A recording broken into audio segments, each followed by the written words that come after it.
Hello, my name is Dayna Early, and I'm a gastroenterologist at Washington University in St. Louis. And I wanted to thank the gastrointestinal endoscopy authors for asking me to write a top tip series on the diagnosis and approach to gastric polyps. Gastric polyps are commonly encountered during routine endoscopy, and it's important to understand the characterization and management of gastric polyps, and that's the focus of the top tips article. Most gastric polyps are benign, and how you approach them really depends on what information you can obtain about their histology, which will tell you about their malignant potential. Considering this, most gastric polyps should be biopsied the first time they're encountered, or when several are present with standard features or similar features, several should be biopsied. This is often the case with fundic gland polyps, where representative biopsies should be taken at least the first time that they're encountered. The more experience an endoscopist develops, the more comfortable they become with identifying characteristics of several gastric polyps. Fundic gland polyps, for example, have a fairly characteristic appearance, and I put a photo in the article of a very common appearance of a fundic gland polyp. Most experienced endoscopists can recognize this surface pattern fairly easily. And there's also a fairly typical setting in which these occur, which is often in patients that are on long-term proton pump inhibitor therapy. So we often see these in our patients with Barrett's esophagus who undergo repeat endoscopy. When you encounter characteristic fundic gland polyps in this setting, I would suggest biopsying several representative polyps the first time you encounter them.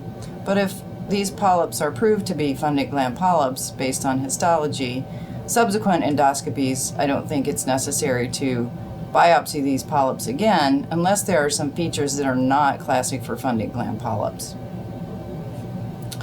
The exception to this is when the patient has a polyposis syndrome, and these patients also have fundic gland polyps, and it's really important to continue to do surveillance biopsies in this situation because these patients are at increased risk of cancer.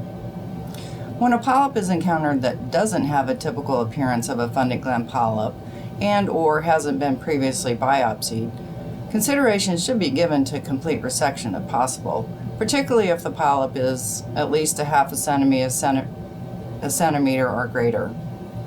If a polyp is suspected or confirmed to be adenomatous, then complete resection should be performed if possible.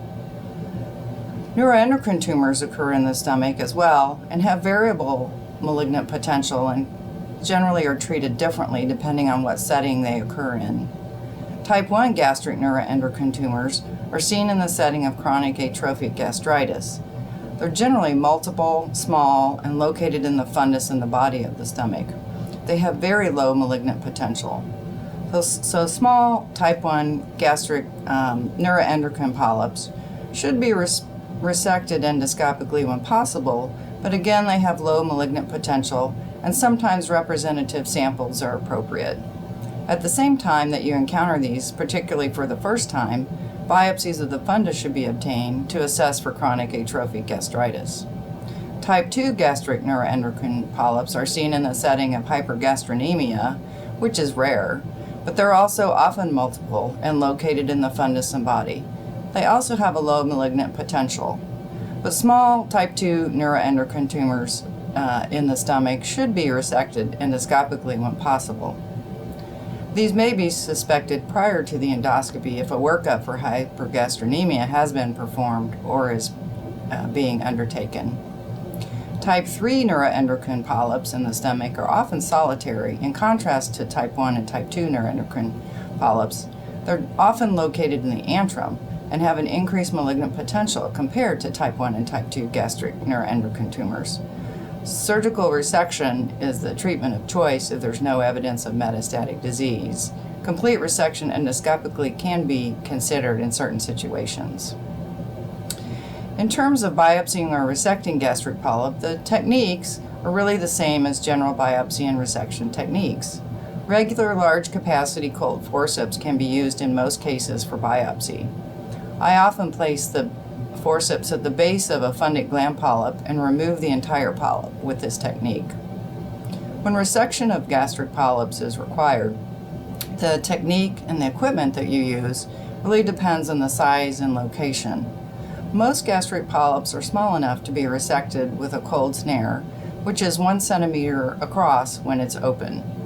If a gastric polyp is larger than 1 centimeter or pedunculated, which is rare, you can consider resecting with a hot snare.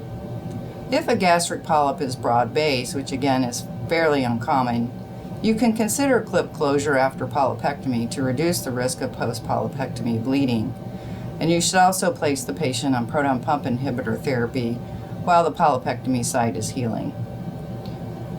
A 2 to 3 month course of PPI would probably be appropriate. Polyps that are benign and without dysplasia generally do not require surveillance because the risks outweigh the benefit because the malignant potential is so low.